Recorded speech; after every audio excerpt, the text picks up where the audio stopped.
Hold on for a second. What's up, YouTube family? I would like you guys to make sure you like and subscribe to our video. It would help us get into the algorithms so we can be seen and bring more engaging content to you guys. So like I said, like and subscribe to our YouTube channel. Appreciate you.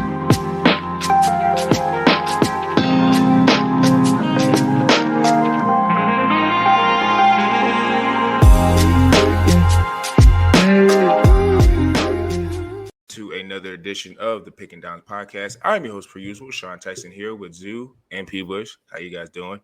Doing well. Yeah, unfortunately, Andy's still out in China with his family. Once again, prayers to him. But this is a topic that I'm sure he is sad to be missing. I know if you've been listening to us over the past couple of years, Zoo's always been the running back guy when it comes to fantasy football. And I think him, either it be misgivings from last year with the Tony Pollard, which we always give him crap for, or just, kind of an accumulation of, obtaining CD Lamb last year was a big thing for him, and it almost won him or put him in the playoffs. But then everybody's kind of shifting their focus a little bit more, I'd say, 55-45 in favor of the wide receivers. And that's very evident by how many are going in the first round this year, which I don't know about you, Sean, but I haven't seen it this top heavy on the wide receiver end in a long time. Yeah, I feel like the tier 1 and tier 2 guys that are in the receiver class this year, it's just you can't go wrong. And the cool thing about that is, if you're drafted in the tier 1, you're definitely more than likely going to have a receiver 1, but there could be a guy in tier 2 that could burst out and put themselves in that tier 1 category. So, I said, echoing your sentiments with Zoo, like I said, I'm going to keep saying his name because he's here with us in spirit, and I'm pretty sure he'll be watching the pod when he gets a chance. So, absolutely. With that, we're going to be looking at receivers for fantasy, like Zoo or people were saying. It's just more of starting to trend a little bit more towards receivers because there's just so many options. So, via the way of P. Bush in our notes pre-pod, he had two guys that he wanted to compare, which I thought were really good comparisons, and Puka Nacua and Garrett Wilson. And P. Bush, I'll let you do the honors of who you would take. Yeah. They're both on the board. I mean, they're back-to-back, right? In the ADP, I think most drafts, they go pretty much once the first goes, the next one goes. Because if you're that guy, Garrett Wilson goes first, and then you're not the next guy, but the one after, you're hoping that the other one falls to you instead of having to decide on, a Devonta Adams if you're still targeting wide receiver there. But, yeah, man, I would say, with both of these guys, I actually have injury concerns for different reasons. Yeah. For Puka, it's because he does have his ongoing knee injury right now. I was reading up on it a little bit today. Looks like it's called a bursa sac. It's like this fluid sac that kind of prevents your tendons from connecting with your knee, your kneecap pretty much, and creating a lot of friction. And it pretty much burst. So he's very much week to week right now. There is no ligament damage, right? They did an MRI on him. So if you're kind of looking at him, either you're in a dynasty and you somehow were able to keep him and you pulled him off in your rookie draft last year, good for you. I know a couple buddies that did that. Or you're looking at him to be spending a very valuable late first-round pick or early second-round pick, depending on your league size. This is something that you should be concerned of because, Sean, you remember – Cooper Kupp had his injury, in preseason. I think Jamar Chase has dealt with preseason injuries, and not that they haven't been able to produce, but they weren't able to stay on the field consistently the rest of that season. So just something to keep in mind with Puka. And then on the Garrett Wilson side, not him specifically, but Aaron Rodgers' injury. He's coming pretty much down to everyone knows his highlight tape was 8 seconds last year carrying out the flag. And so he's pretty much going to be a year removed from his Achilles, I'll call it a little less than a year post-surgery. And he's also old, we can make the same argument with Kirk Cousins down there in Atlanta, right? We just don't know what we're getting. But what it comes down to, so you got a little concerns on both of these guys here. One is the reliance of injury, and the other one has his direct injury. And when I'm looking at these guys, I think what it ends up coming down to for me is, I'll say right now, I'm leaning Garrett Wilson.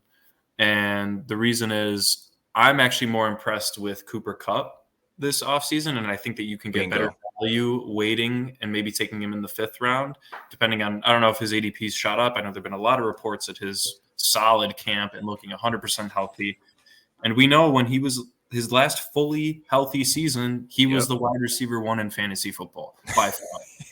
And so you're talking about a guy that's coming back and people are automatically assuming he's kind of in that Mike Evans territory, that guy that is probably going to produce, but he always overproduces based on his ADP. And that's where Cooper Kupp is being valued at right now. So, you take that into account. Matthew Stafford, he likes to spread the ball around, and we know the rapport he has with Kupp. So I'm just talking about a little more target share that Puka is going to have to deal with compared to Garrett Wilson in New York, who his biggest op right now is Mike Williams, right? I think Alan Lazard. Lazard, right? Lazard, I'm surprised. The only he's one of those LeBron, James Joneses of the NBA, if you guys are basketball fans too. He knows the guy, so he's on the team. He knows the guy, so he's on the team, right? So, and once again, Mike Williams also coming off an injury, and he's still, I believe, on the PUP list. So you're talking about him not sharing that many targets. Now, you add into that they both have solid running games in Kyren Williams and Breece Hall, or I shouldn't say solid, very good running games.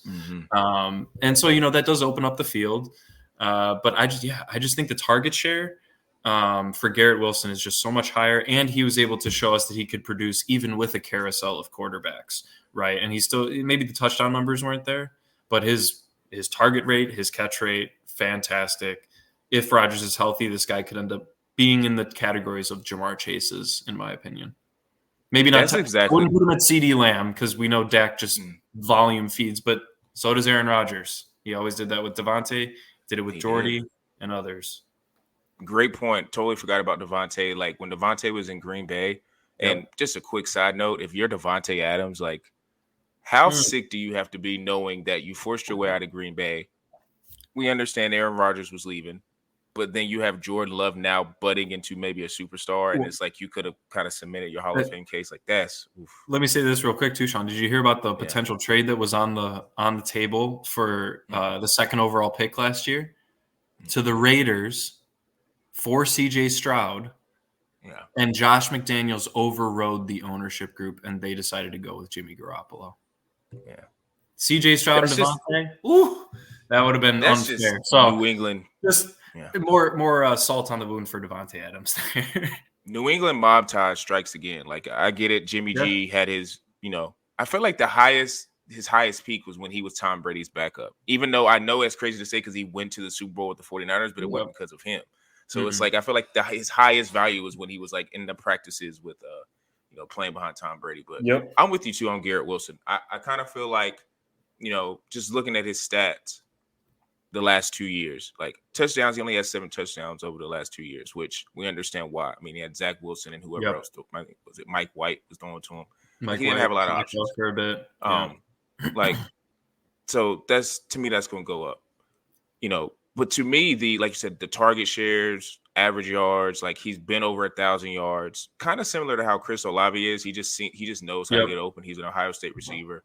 And to me, I think to your point about Puka it is an injury concern. Like anytime I always feel like, and this is not a saying that I've stated or quoted, but a lot of NFL players who are retired always say, if you limp into camp, that's never a good sign because then it's more than likely you're going to be injured throughout the season.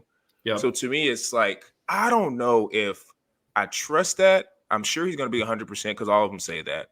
But the Cooper Kupp point is, I mean, how many years ago was that? 2 years ago, maybe 2 or 3 years ago, where he was like in contention with being like the number one pick in fantasy. And it's because he had that rapport with Matt Stafford. He's not reaching that again. But if reports are true about him being 100%, he's going to eat into that target share. He just is. Yeah, exactly. He's going to eat into it because he's too talented. Whether it's Puka being, we all know Puka's going to be the number one option. But if the number one option is Puka and the coverage is sliding over there, then guess who's going to receive that? Because I think Matt Stafford is one of those quarterbacks who's just like, I mean, I get Puka as my number one guy. It may be in clutch moments or crunch time I'm going to go to him. But, if I need this, it's 2nd and 4 and I need this first down, I might throw this a 15-yard out route to Cooper Kupp, and I might do that a couple more times to get us down the field. And to me, especially in a PPR type, format, getting those receptions are critical. So, I'm leaning towards Garrett Wilson because I don't see anybody behind the Jets, man. I just don't. Alan Lazard, I know he might get some high target shares early because it's just he's Aaron Rodgers' dude, and he's kind of talented. But it's Garrett Wilson or bust. And to me, with the guys that's been throwing on the ball over the last 2 years, and he's still been able to get 1,000 yards, speaks to just his talent.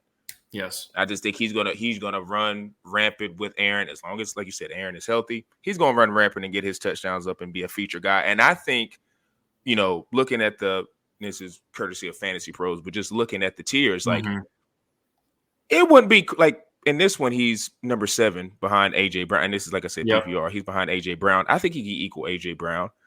Amon Ra's gonna be tough. But I mean, Jamar Chase.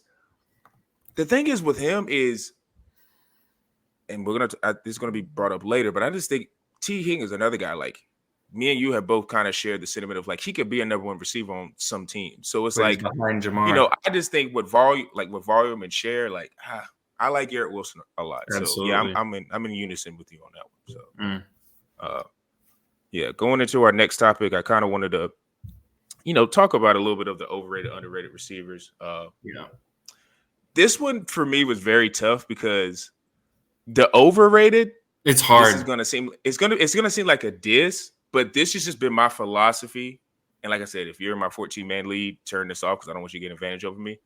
But it's dealing with the Texans. I do not know what to do with their receiving core because you had a guy, Nico Collins, who came on. Like he's I think there a couple years. He's the prototypical 6'5", 200-pound receiver that can go down the field. So you love that. You got Tank Dell, who, if you watch college football, you knew he was a baller. Like, if you're an NFL guy and saw him at the combine and stuff, it's like, yeah, he's explosive, but he's real small. But it's like, if you just watched his game, it's like, yeah, that's going to translate because he just knows how to get open. And he did that his rookie year before he got hurt.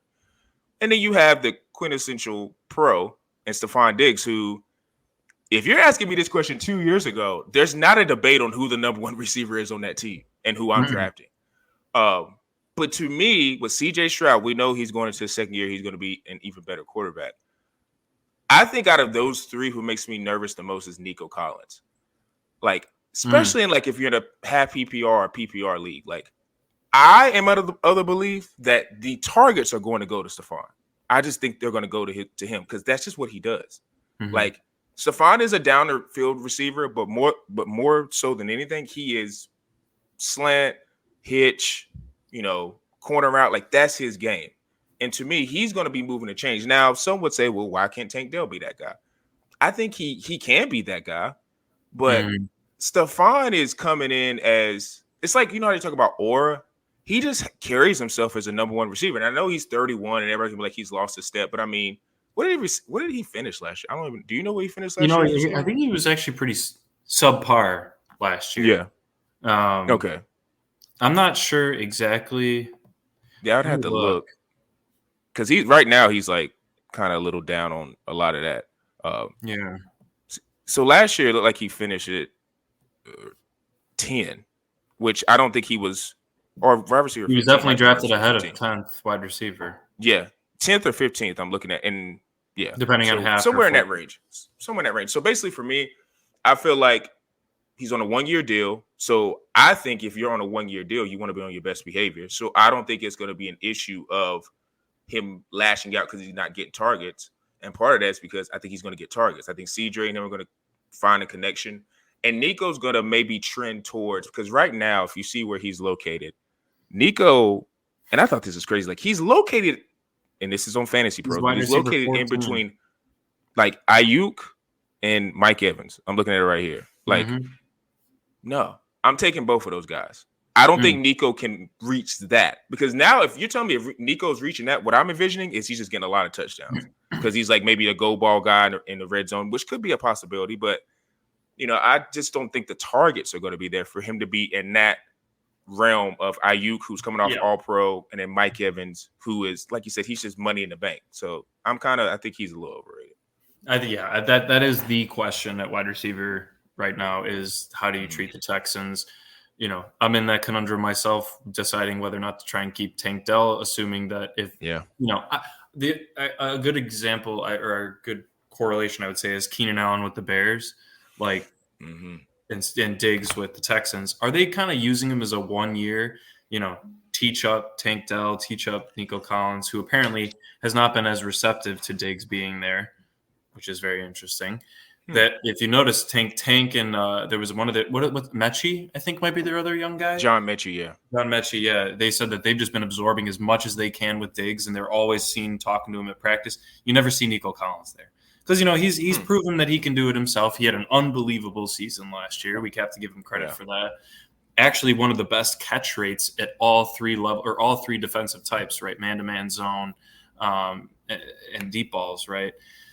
So, yeah, that is a big question. I don't know where I'm drafting. I think people are going to mess that up. They're either going to take Nico and it's going to be Stephon or vice versa. I think they'll all eat theirs. We've seen teams with 3,000-yard receivers before, and that was even before the current NFL state. I'm envisioning right now the Anquan Bolden, Larry Fitzgerald, and Steve Breston Cardinals with Kurt Warner that made the Super Bowl, right? So, it can happen. They can get it, but they also didn't run the ball as much.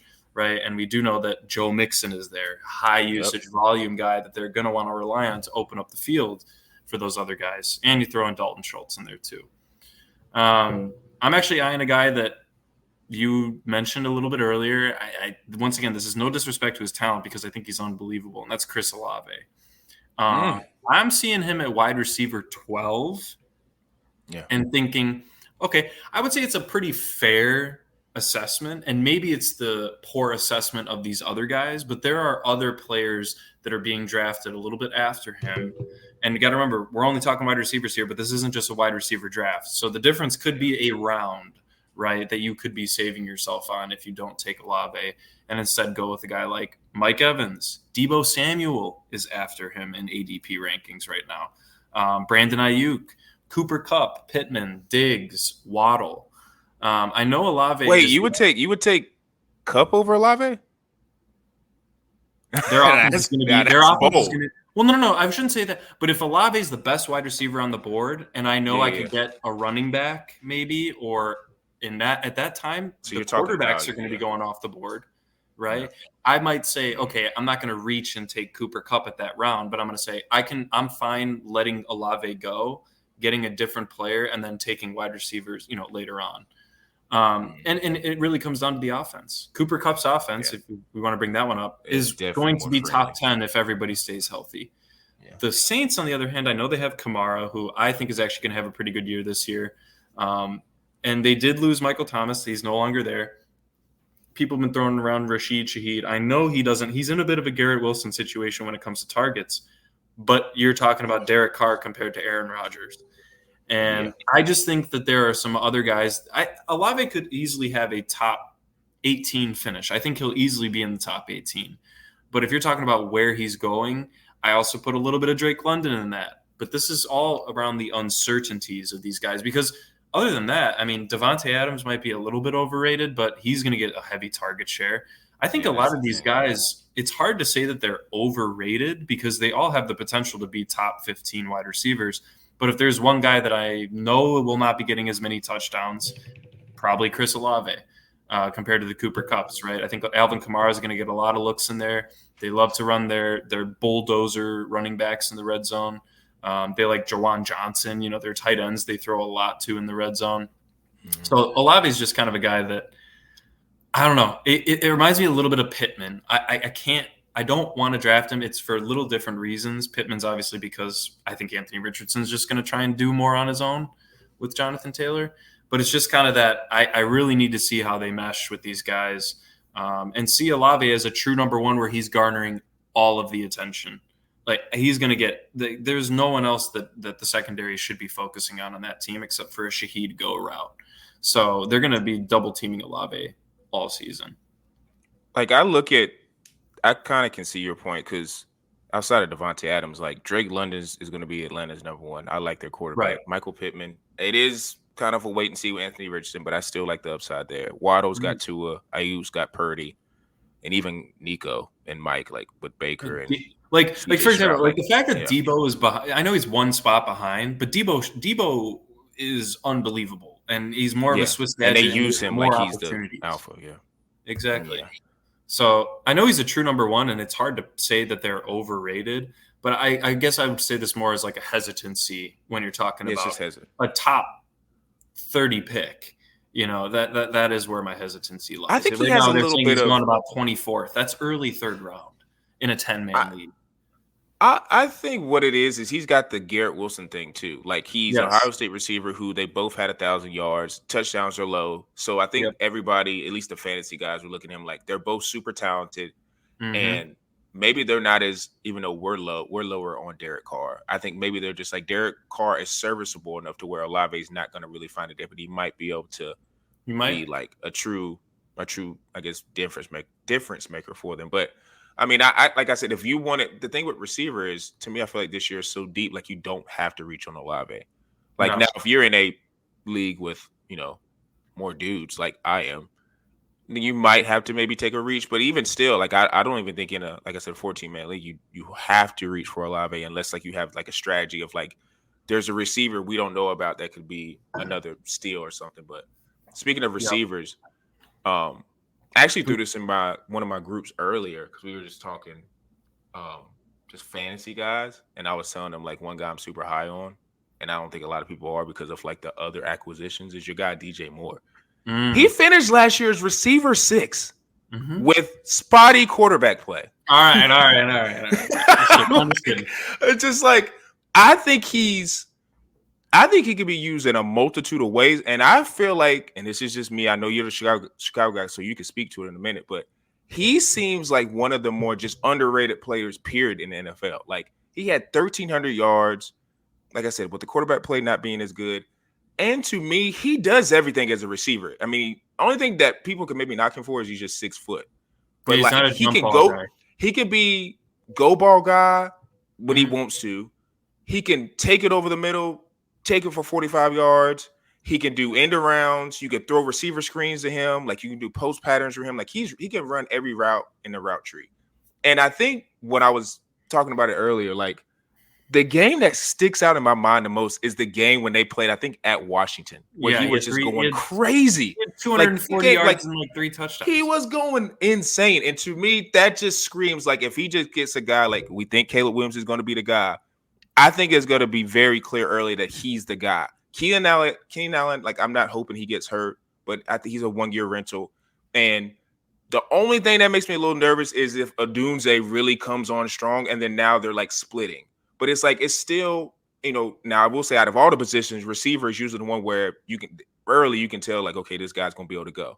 I mean, just look at Chris Olave and Garrett Wilson. Like their quarterback play has not been the greatest. And they both, the first 2 years had over 1,000 yards and a couple of touchdowns. So like, if you're a receiver that's worth your goods, you're going to get your numbers.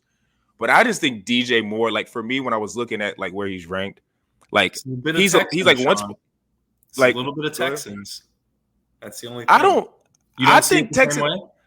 No, because I think Tank Dell is like right now I would rather have Tank Dell than Keenan Allen. And I know Keenan Allen is like a guy that gets numbers, but Keenan Allen gets hurt a lot. And I know Tank Dell got hurt, but would you rather have Diggs or Keenan? Because I would say the equal is like Nico. Diggs. You take Diggs. Okay, so like, but then DJ Moore over Nico. I'd take Diggs over Keenan. Would you take Tank over Odunze?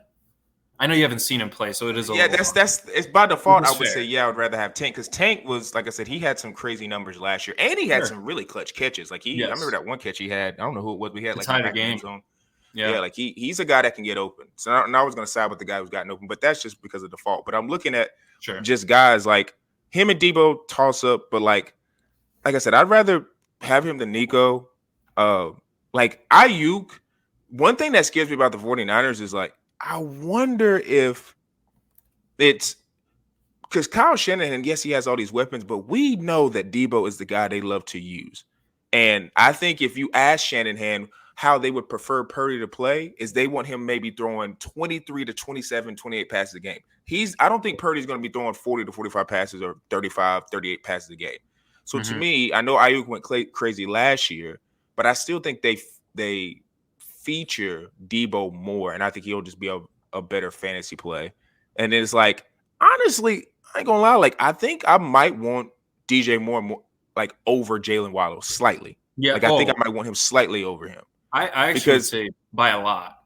Actually, well, only reason why I say slightly is because Miami's offenses, Jalen Waddle, I think could have some explosive games. Now I would not take him over Michael Pittman, but yeah. Tua just scares me. Tua is one of those guys where I'm like, when's he finally going to have his year that he gets exposed? And I know he had like the whole injury stuff. So I hope it's not soon.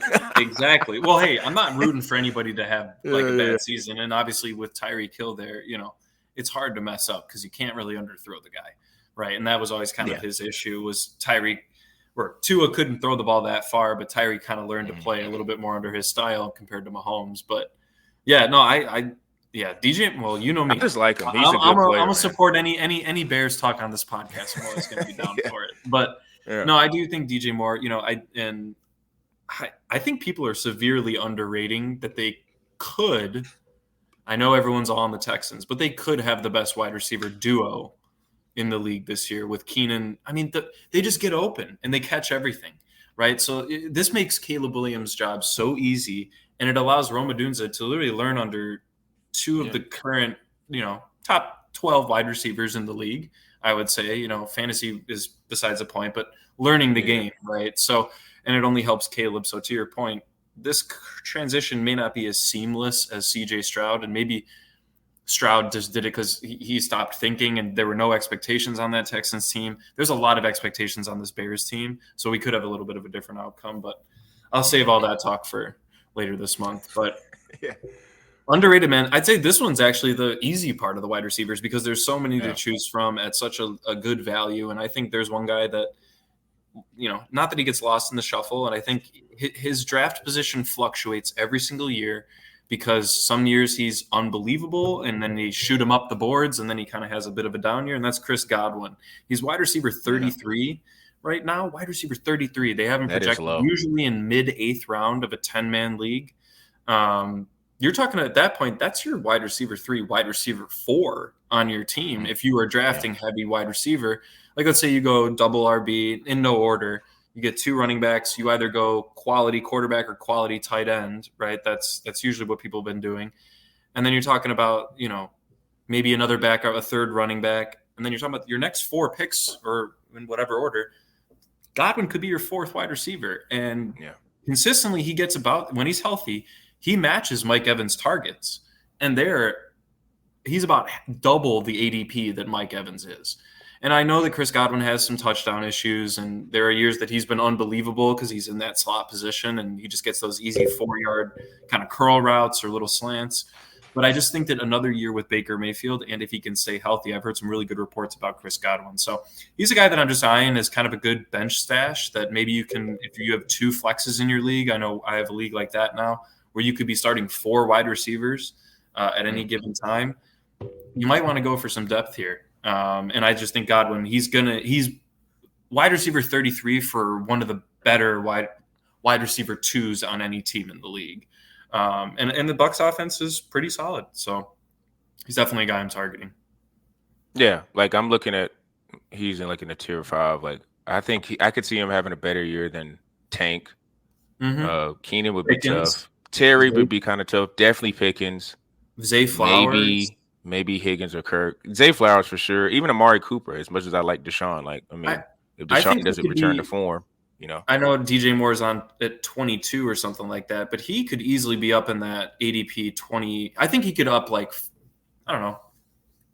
to 10 I think DJ slots. Moore could finish, if as much as I'm hyping him, I think he could finish in the Drake London, Michael Pittman, Chris Olave range, which is right after tier 3. Yeah. At the kind of beginning of tier 3. Yeah. Because I just.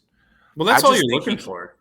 You're looking for guys that are outperforming their ADP, right? That's really all you can ask for. Which if you look at that, that's close to a receiver 1.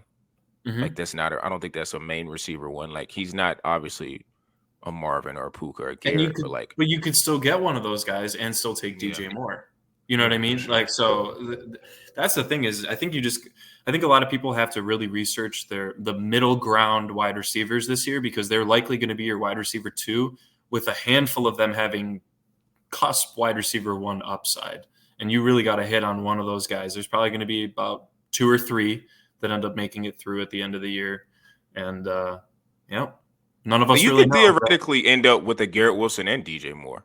Yeah, easily. You could. You could. No. And like I said, if you got that combination, if everyone stays healthy, you're cooking with grease. You're cooking with grease with that, I feel like. But going on to our next player comparisons, if I could speak. These are two receivers that I thought were interesting because they're consensus number 2s on their team, with the caveat of the number 1 guy or like super nova alpha number 1. So like Devonta Smith, T. Higgins. Where are you leaning here? Like I said, I know where you stand with T. Higgins, but I don't know if you're gonna go that direction. We'll see. I'm actually going to go with T. Higgins, and there's a couple of reasons here. Devonta Smith, he's great. He does give me a little reminder of like a Chris Olave, right? He gets a lot of yards, but he kind of gets it in chunks, and he gets a touchdown like every 3 games at best, right? He doesn't see the end zone that much because he is small. He's not he's a goal ball guy, but he's not like a fade guy. They're going to always give that to AJ Brown. There's a couple things. I mean, Devonta just got paid. Right, he just got his extension in April. T. Higgins' contract has been in dispute for God, how many years, Sean? I mean, when he came out, everyone was like, "You need to pay him right now," and of course, they knew that they were going to try and get Jamar Chase. So whether or not this relationship is completely tarnished with the Bengals organization, it appears to be so. But he's still got to play out because he's a young guy and he needs to get that big fat contract from another team. So he needs to really ball out. So I think his incentive is a bit higher. And then I'm also just looking at the overall teams. I mean, besides Jamar Chase, I think Mike Gesicki is another option. I do like Jermaine Burton. Their young guy that they got there. Apparently he's playing pretty well as of late. But Burrow also just seems locked in. And then you look on the other side at the Eagles. I mean, you're talking about splitting between A.J. Brown, of course, but you got Dallas Goedert there. Saquon Barkley's going to eat up a lot. And the biggest thing is red zone. Jalen Hurts. We don't know how he's going to play without Jason Kelce, but I'm sure as hell they're still going to keep Cam Jurgens. Remember the name, Cam Jurgens. Exactly. So, I just think that the target share is going to be a bit more sparse for Devonta Smith compared to T. Higgins, and I just think he has a bit more to prove. And his touchdown upside is a lot higher than Devonta Smith's. So that's where I'm kind of going with this one. I think Devonta is considered to be a bit higher in ADP. About 3 wide receiver slots. 23rd and 26th, respectively, for Smith and Higgins. I'm leaning Higgins. I just think the Bengals have a better pass attack, too, with Burrow at the helm. Yeah. Everything you said, I echo that. I mean, T. Higgins, to me, if he gets to another team that doesn't have a bona fide number 1, I think he can be that. He just has all the skill sets. He's a great route runner, fast as hell. Big dude. Tall. Jump ball, can go over the middle, tough. Like, he just does everything. He's just getting overshadowed because of Jamar Chase is just a better player. Yeah. And that's just unfortunate. But it's like, I think they're very close in skill talent versus Devonta and AJ, because I think AJ is a game breaker. And I'm saying that because I've missed on AJ a couple of years just being dumb. I've never actually had AJ Brown on a team. And I feel like, knowing me this year, if I were to draft him, he's probably going to end up having a down year. Whether or not that's on Hurts or on him, it doesn't matter. The outcome's still the same. I will say, though, Kellen Moore is – I'm very interested if it's true that Sirianni's not touching the offense. Kellen Moore is a hell of a play caller. So you got CeeDee Lamb a damn good year, that's for sure. Yeah, that's what I'm saying. I'm wondering. But, and it's funny, he didn't really get a wide receiver 2 going. You want to know what he did get going? He got the tight end going, which is why I am very high on Dallas Goedert this year. I think he's a good value. Yeah. But we'll get to that. For sure. The only thing I did want to say is what's funny, you pointed this out, because we've seen wide receivers have that chance, right? That now Jordan Addison, with all that he has going on, we saw that completely. I mean, he was a good prospect coming out of USC, right? And everyone said, "Oh, well, he's automatically wide receiver 2." Obviously, he didn't have the pedigree that Higgins does as coming in as a rookie. But once Justin Jefferson went out with that injury, Jordan Addison looked like a true wide receiver 1. With Kirk Cousins, especially before he went down. And even after, he was still getting a lot of targets, so that's, I think, what Sean and I are trying to say with T. Higgins. I think he has a higher upside for that than Devonta Smith. I don't think Devonta could be a wide receiver 1 on a team. He's the same height as DJ Moore, but he's not nearly the size and can, he can create separation, but he can't really get physical with the corners and the safeties. Yeah, that's why I'm leaving. And you know what's crazy about that too is Devonta Smith was a Heisman winner, so it's like as a receiver that's so tough to do. But I think it's more so about the frame and the build of. Correct. Like, that's not to say I don't think he can't run the route or play like a receiver 1, but I just think It's like Tank. You're talking about a lot of these receiver ones. They all kind of got the same build of like just what you envision the receiver 6'2" plus. Team. They're all 6'2" plus. Yeah. Like even with Jamar Chase, he's probably like 6'1", but he's built like a Debo. And it's just like those guys, like they're heavily built. They're Justin Jefferson's probably the only one that's like very skinny. He's a bit more like Randy Moss in that sense. But Randy Moss was extremely tall, right? Yeah. So they all have at least one freak thing about them that creates them. Yeah, one freak trait exactly. Yeah. Speaking of Kirk Cousins, just gonna I guess switch it over to our overrated and underrated tight end section. Yeah. No shares in Kyle Pitts. I'm good. None. I'm out. None. I'm not taking them in no leagues. I'm the same way with I can't remember who it was last year I was off or last pod I was off. Running back Najee Harris. I was off of him. Okay, well that's not not taking any shares of Kyle Pitts. And it's because I'm in a wait and see. Now, if you mean to tell me if I got a stacked team and I may be lacking at tight end and it's week 7 and I've seen him prove it over the first 6 weeks and there's a trade, I'll trade for him. But like drafting him, I'm not taking any shares because for me it's like it's equivalent to, and I know it's two different positions, but Kyle Pitts was ballyhooed as like this once in a generation type prospect at tight end because he was so fast and strong and things of that nature. Don't say Trent Richardson. I already said that one. But it's like sometimes when you're a player and you're a dog, you just figure it out. And these are two different positions. I know this. But like we were just talking about Olave and Garrett Wilson. They have not had good quarterback play at all. Like Derek Carr is a step above probably the best one out of all of them. But like Garrett Wilson had Zach Wilson, like we said, Mike White, Joe Flacco, God knows who outside of Derek Carr. I mean, he had Jameis Winston, which is a nice backup, but he's not a starter. Like they've had different quarterbacks, and they still managed to get the yardage, the catches, and a few touchdowns. And with Pitts, it's like it feels like he's just constantly like on the cusp of doing it. Now, I do understand Desmond Ridder was a dumpster fire, Taylor Heineke. I get all that. But to me, it's like I just need to see it. I can't take a leap of faith because like he's at – what do they have him at? I mean, I don't know what your rankings say. I got to look at it, but I think they had him at 7th. He's right after Kittle. Like, I would rather have Kittle. I'd rather have Ferguson. I'd rather have Njoku, and I'd rather have Goddard. Like, I'd rather have those guys than Kyle Pitts because I know – you know what it is? It's like the Hayden Hurst factor for me. I took him 2 years in a row. You know what Hayden Hurst always got me? 8 to 10, 8 to 12 points. And I'm good with that at my tight end position. I don't need you going, 25 points blowing up or 15, 17 points. Like, I don't need those explosions. Just give me something at that position because I'm going to try to draft everything else really well. So, like, with Kyle Pitts, I just got to see it. Like I said, that does not mean if he blows up in the first 6 weeks with Kirk Cousins, I won't trade for him. Then I might put together a nice package. But, like, I'm Kyle Pitts, I'm all.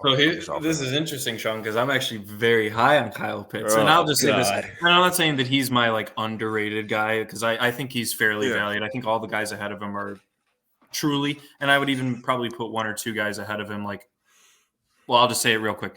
My underrated guy is Evan Ingram. I really like Evan Ingram this year. I think the rapport that he built. I know I've given T-Law a lot of flack over the last year or so, but he does have a very good rapport with him. You're talking about Calvin Ridley being gone. I know that they drafted Brian Thomas Jr. Wait and see for him, but I think he'll be a pretty good factor for their team. And Christian Kirk, another very underrated wide receiver that not many people are talking about this year when it comes to target share. But Evan Ingram, man, he's there underneath. He loves those long crossing routes where he just kind of catches it along the sideline and goes for an extra 10 to 15. I'd say him and Njoku are very similar players, with Ingram being a bit more athletic and Njoku being a bit more physical. But I think both of those guys are pretty solid picks here. But really quick on the Kyle Pitts thing, I'm actually targeting him in Dynasty, not as much in redrafts like normal ESPN leagues. And that's once again, most leagues, he's probably under contract depending on when you started your Dynasty. But he's a free agent for the first time in my league, and I think a lot of people are undervaluing him. And if you can get him on a cheap contract, even put him for 2 or 3 years, I know it's a bit of a risk, but tight end is getting very slim because a lot of the very good tight ends right now in Dynasty are being rookie drafted, which means they're auto-contracted. No one else has a chance at them unless you see it and you reach on them in the draft. The Laportas, the McBrides, the Luke Musgraves, Brock Bowers. These are the new wave of guys when Kelce and Kittle, Hawkinson, we've already seen him dealing with injuries. you look at the top 5 now, Laporta, McBride, and Kincaid. Those are 3 new guys that are in the top 5 with Kelce and Mark Andrews still holding strong. So, it is a transitionary period also for tight ends, which is, I think, why I did want to cover this topic today. But, yeah, I think Kyle Pitts, I think he's fairly valued, maybe a little overvalued in the ADP rankings, but I am hesitant, and I do have Dallas Goedert on that dynasty team, just so you know. So I'm not going all in with Kyle Pitts, but kind of about to say, you got a nice safety valve. You got a nice little safety valve. But Goddard's an 8 to 10 guy, Sean. To your point, he's That's all I need. That's all I need, man. And to me, I get super excited. To me, I always am say for instance, my tight end playing in that 1 o'clock window. And I see very early he gets a end around touchdown or something. I'm like, I'm winning this week because I normally only get 8 to 10, and that means he just got 7 points, and now he's about to get probably 5 to 6 more. So now he's at 12 or 15. I'm like, that's a deadly game, man. That's a deadly game. I'll make a quick callback right now because we talked about him earlier. But you mentioned the Washington game with DJ Moore.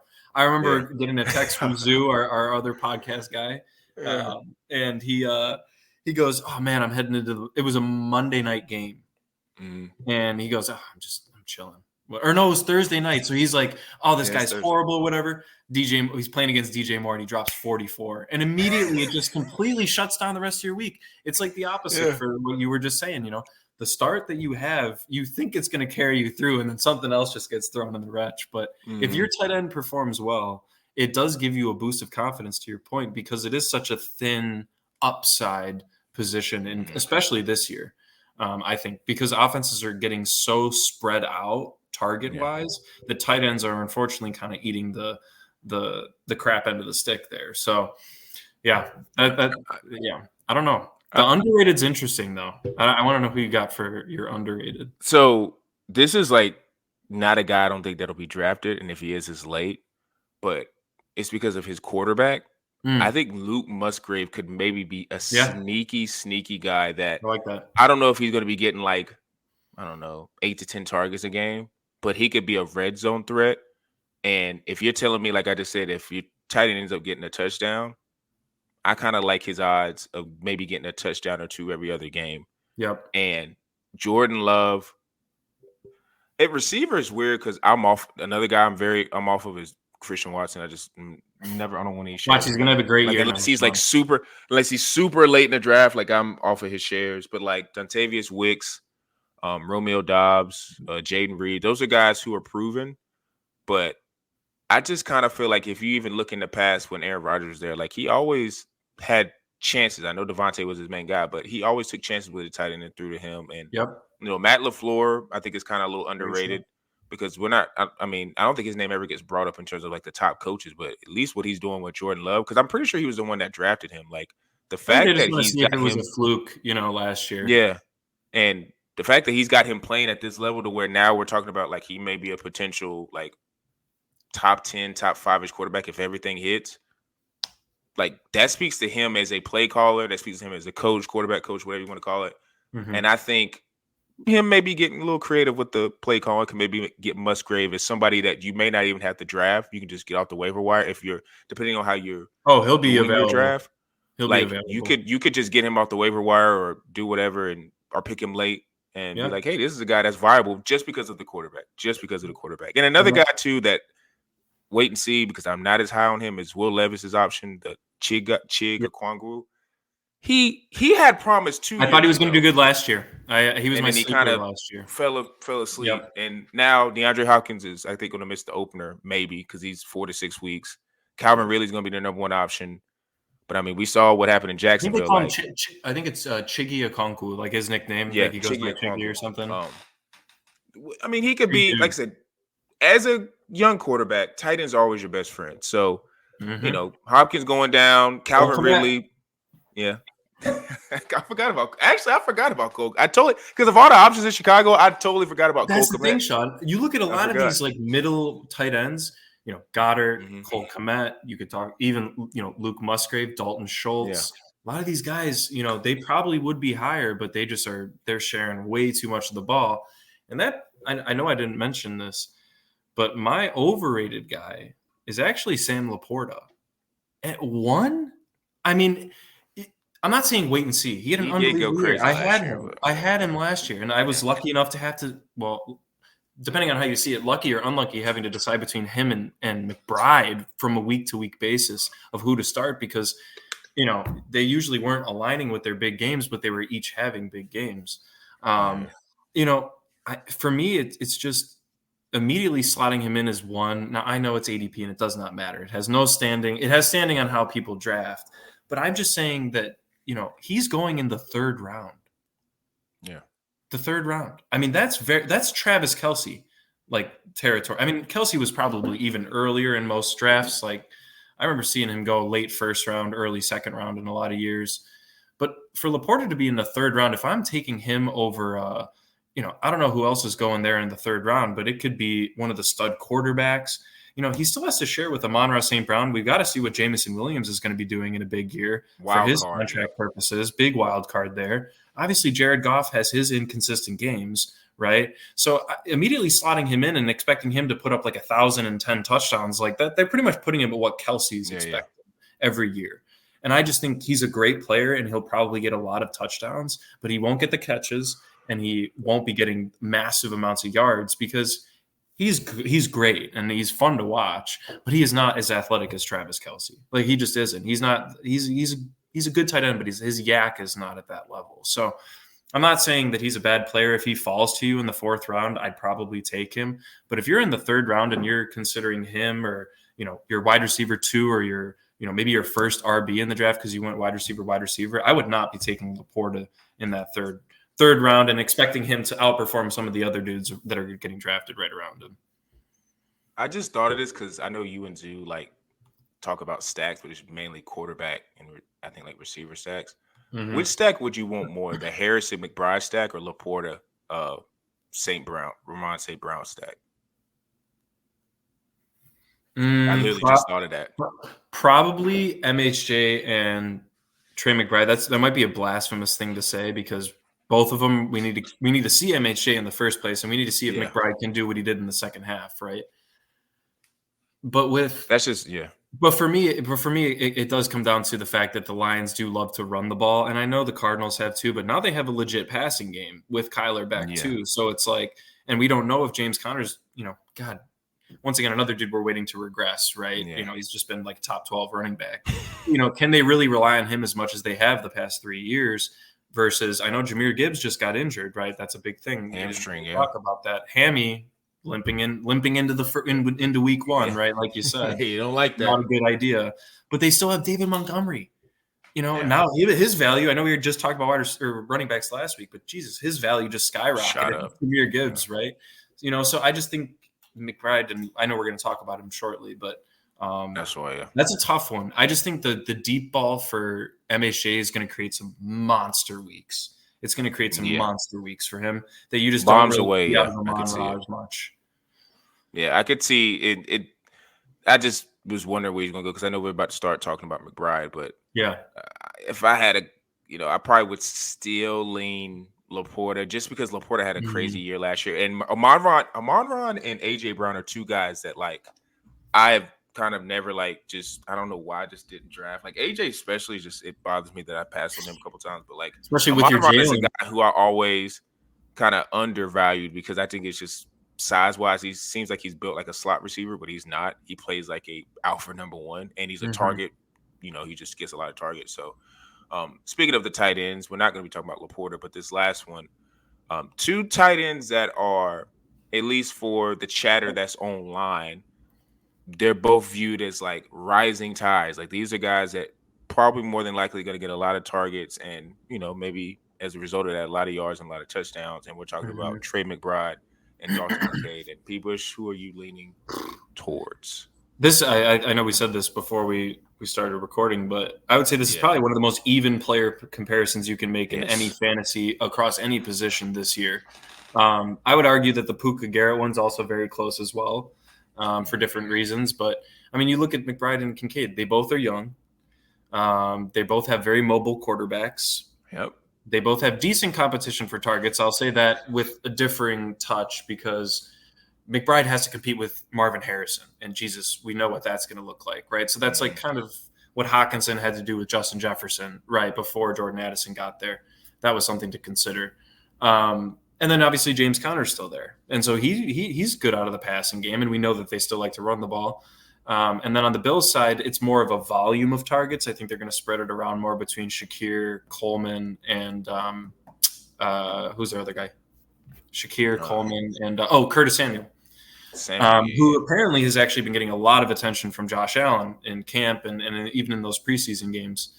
Shout out my Bears. Had to take them down, But, and then they also have James Cook out of the backfield who loves to play in the receiving role. So they're very situational, very, very similar situations, and they both have red zone running quarterbacks, which is another thing to consider. So I think where I come to a difference is Kyler coming off of his injuries and with his better options now, is he going to lower his running ability, not running ability, but rushing attack, and especially in the red zone for, taking away from McBride, Connor, and Harrison Jr. Josh Allen's not doing that. He's going to be running the ball. We know that for a fact. Absolutely. So that's one thing I would actually put as a pro for McBride, because I do think he's going to have some more red zone opportunities than Kincaid will, even though he has to share with Harrison Jr. And the other thing is coverage. Marvin Harrison Jr. is going to open up the middle of the field for Trey McBride all season. And he's going to have – if you're in PPR, I think McBride is the easy choice. I think if you're in standard or half point, it does make it a bit closer. But there is no guy on the Bills that's doing that. Keon Coleman, unless he comes in and is an absolute god, or he could turn out to be Kelvin Benjamin. Everyone remembers when the Bills got him back in – or not – no, was it Kelvin Benjamin?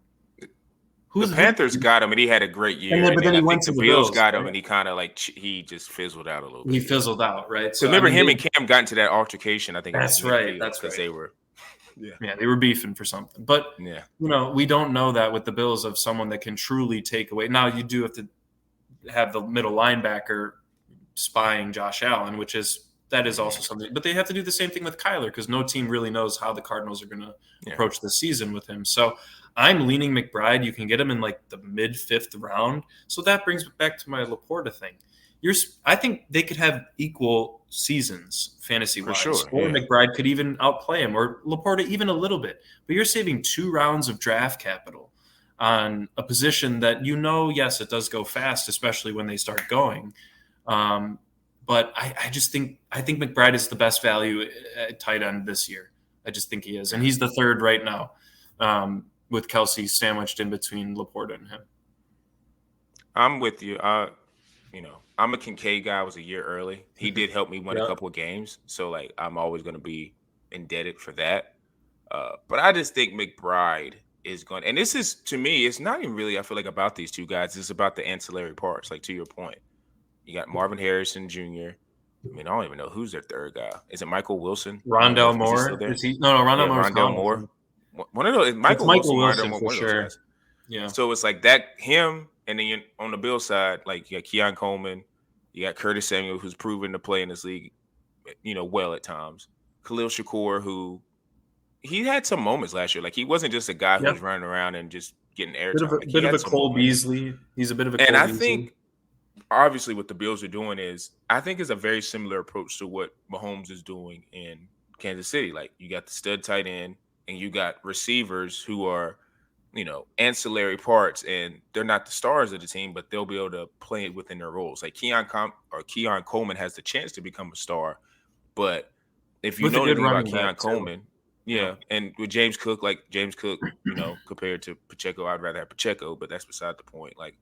I do think Coleman has a chance to become a bigger star, but what you do know about him is he's not the 4-3 down there, opening up the offense. He's going to be eating a lot in the middle of the field, maybe on a lot of contested catches.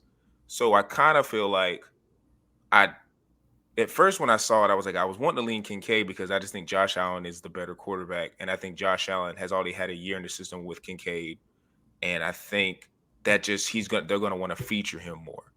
Now, to your point about McBride versus with Harrison, I think Harrison Jr. obviously is going to be featured a lot, but with McBride was doing last year, I think you're going to be forced to have to feature McBride a good amount. And to your point, if Harrison comes in and is the goods, then McBride is going to have a lot of open grass, to your point, in the middle of the field. The only thing, like you said, concerns you is if Harrison Jr. comes in and he's coming off to a slow start.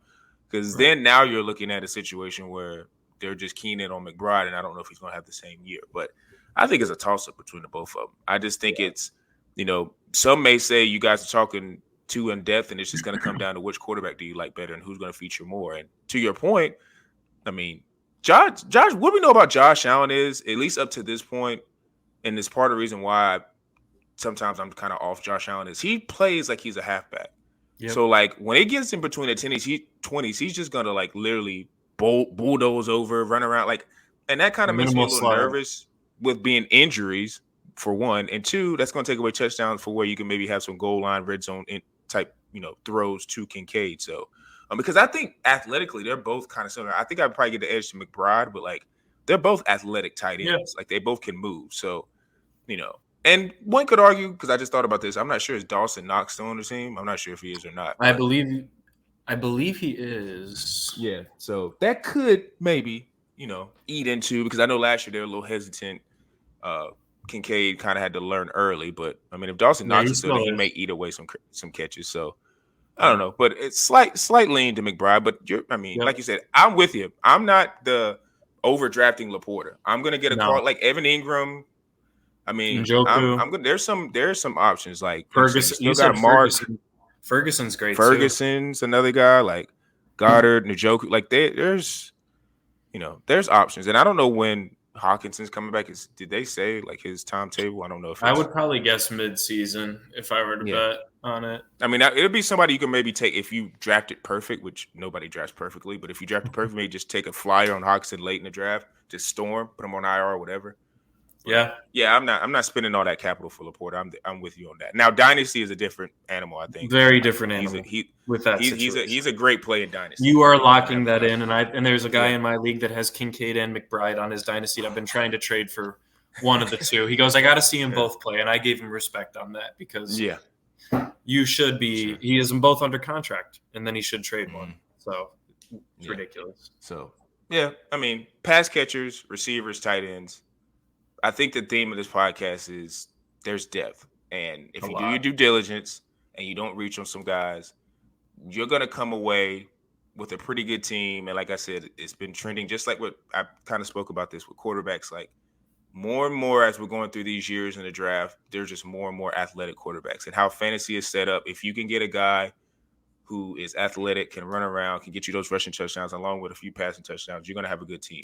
Same thing with receiver. These guys are being used in different types of ways. This game itself is just more wide open, so there's just more opportunities for these guys to catch touchdown passes. So it's up to you as a fantasy drafter to just do your homework. So with fantasy, I hope you guys like the quarterbacks, the running backs, and the receivers.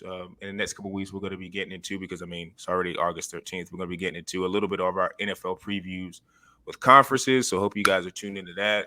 Quantro knows is our YouTube. Make sure you go on those. I'm putting up clips, putting up the videos that you're looking at right now for you guys' consumption. IG, Tyson Talk. TikTok, same thing, Tyson Talks. I'm just putting up clips. I'm doing player comparisons so you guys can, maybe do a little bit of homework. Quick homework. It's not like you have to go into like a Fantasy Pro. Shout out to them.